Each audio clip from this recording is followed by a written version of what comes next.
Professor Sen, আপনাকে একটা কথা বলার ছিল। বলুন। আপনার স্ত্রীকে এখানে আর রাখা যাবে না। কেন? ওনার এখন যা কন্ডিশন আমাদের চিকিৎসার বাইরে। মনের সাথে সাথে ওনার শরীরটাও ভেঙে গেছে। উনি আর কয়েকটা দিনের অতিথি মাত্র।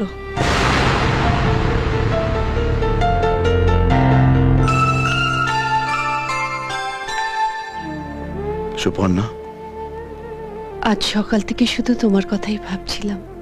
কেন? এসো না, এসো, বসো বসো, তোমার সঙ্গে অনেক কথা আছে। কি হয়েছে বাবা? এই তো আমি। লক্ষ্মী সোনা, কাঁদে না, কাঁদে না সোনা। না না না, কাঁদে না, কাঁদে না, কাঁদে না। কি হয়েছে বাবু? যাবি ওর কাছে? দেখো দেখো, ও কিরকম হাত বাড়িয়ে তোমার কাছে যেতে চাইছে। দেখো। কি কথা আছে বলছিলে? আমি যদি মরে যাই, তুমি আমার আকাশকে দেখবে তো? আমার মতো ভালোবাসবে তো? কি পাগলের মতো বলছো? এখানে যারা থাকে তারা কি কেউ ভালো লোক? সবাই পাগল। তোমার কিচ্ছু হবে না সুপর্ণা, তুমি ঠিক ভালো হয়ে যাবে।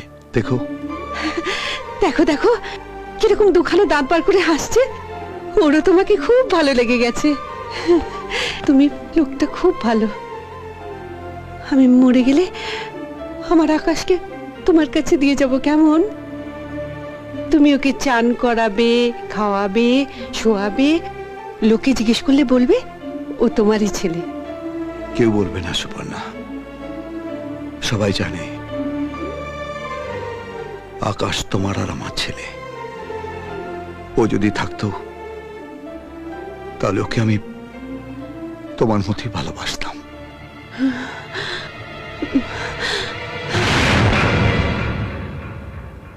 সুপর্ণা, সুপর্ণা, সুপর্ণা, সুপর্ণা, ডক্টর রয়। সুপর্ণা, ও ও এক্ষুনি আমার সঙ্গে কথা বলছিল। বোধ হয় অজ্ঞান হয়ে গেছে। শরীরে কিছু নেই তো?